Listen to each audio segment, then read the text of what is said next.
Bismillahirrahmanirrahim. Selamat pagi, salam sejahtera bagi kita semua. Assalamualaikum warahmatullahi wabarakatuh. Pada chapter 10 ini kita membahas tentang HTML image. Nah, image ini salah satu lagu populernya Bang Haji. Imagine all the people. Oh, bukan ya. Kemudian apa yang kita bahas di HTML image, di situ ada tag, image tag, kemudian insert image different location, apakah dari folder atau memang langsung different location ya, berarti atau dari same location, misalnya dia pakai langsung di situ taruh, atau backgroundnya atau align-nya kiri kanan atau floating. Kemudian image size-nya. Kemudian yang pertama misalnya di situ image itu tag-nya adalah di img nanti ada source-nya itu nanti dicantumkan juga extension-nya apakah dalam bentuk macam-macam image-nya. Jadi yang misalnya itu kita ambil contoh di sini, image source-nya itu ada langsung di dalam satu folder, berarti di situ tidak perlu di lain lokasi, berarti langsung source-nya di mana, tinggal nanti menunjukkan extension-nya apa, GIF, apa JPG, JPEG atau PNG.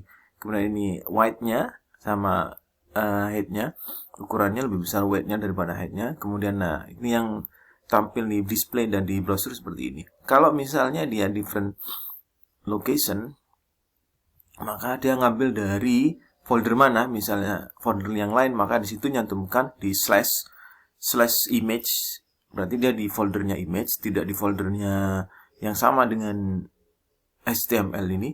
Kemudian width-nya berapa, height-nya berapa, bentuk extension-nya apa, bentuk GIF misalnya, maka dia akan muncul juga seperti ini. Kemudian selanjutnya, kalau misalnya background, berarti dia ditaruh di body. Kalau misalnya seluruh whole body-nya itu punya background image, maka background image-nya apa, di situ langsung dimasukkan. Maka dia tampilannya akan seperti ini. Seluruh dari display itu di background-nya itu adalah memiliki background image. Kemudian apakah itu align-nya di sebelah bawah atau di atas, maka di situ ada langsung kita masukkan di line sama dengan code gitu ya. Jadi apakah di bottom atau di top atau di middle. Kalau misalnya dia taruh di middle, misalnya setelah image sources baru line-nya. Kemudian apakah taruh di top, nah jadinya akan seperti ini, misalnya di top atau di bottom, kemudian di middle atau di top.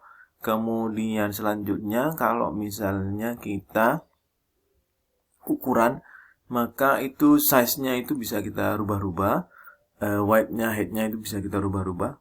Ini nanti akan kemudian untuk floating, apakah dia di left atau di right.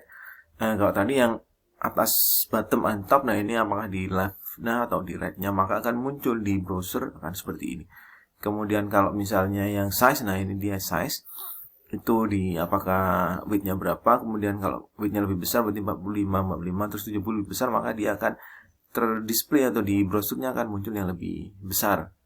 Nah itu yang kemudian ada alt, itu kalau misalnya kita contoh di sini image source-nya di apa, kemudian alt-nya itu kalau misalnya di sources-nya itu tidak ketemu, maka dia akan yang muncul yang di alt-nya. Saya ambil contoh, misalnya di sini, kemudian alt-nya side under, maka di situ akan muncul side under construction alt. Nah itu yang terus apa namanya yang muncul kalau misalnya kita pakai yang alt-nya. Kemudian nanti kita lanjut di chapter 11.